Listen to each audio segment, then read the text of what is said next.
Alo. Naribi man. Wageze I Kigali se? Okay, wowe nugira ikibazo.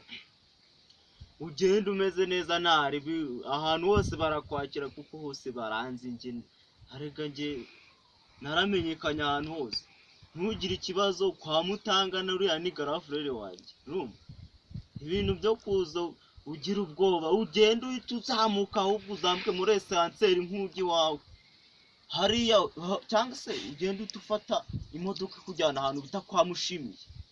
Mushimiye uriya ni petit frère urumva ko ibintu naribi. Nimba ari abakire nanjye ndi umukire nyine naribi. Ubwo umva se ubwire ka gakobwa kanje kari kwa Rubangura hariya mu mujyi nyine. Ukabwire gataye noneho kaze gafata itike kaje kwiga hanze. Sibyo?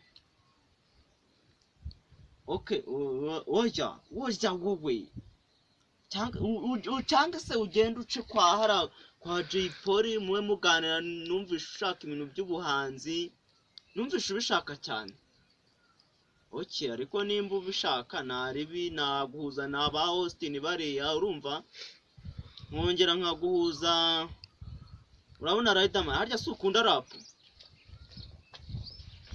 Oya ariko nese urajya muri reggae urayigishwa nandi ureba uriya muhanzi Lucky Dube yarapfuye. Urimbwa kandi ureka kwijabiza mani wowe genda ukubite rap wowe shaka imirongo nyine imanze yiroding urumva? Ubundi noneho nubona byanze ubwo ntarebe uzaza noneho mite nkujyana mu by'imipira ujye ukinana na bakagere. No siko se.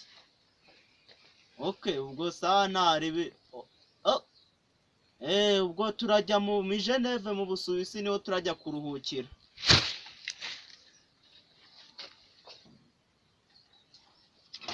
Yo man, ni Magive, kora subscribe kuri Magive TV, urumva?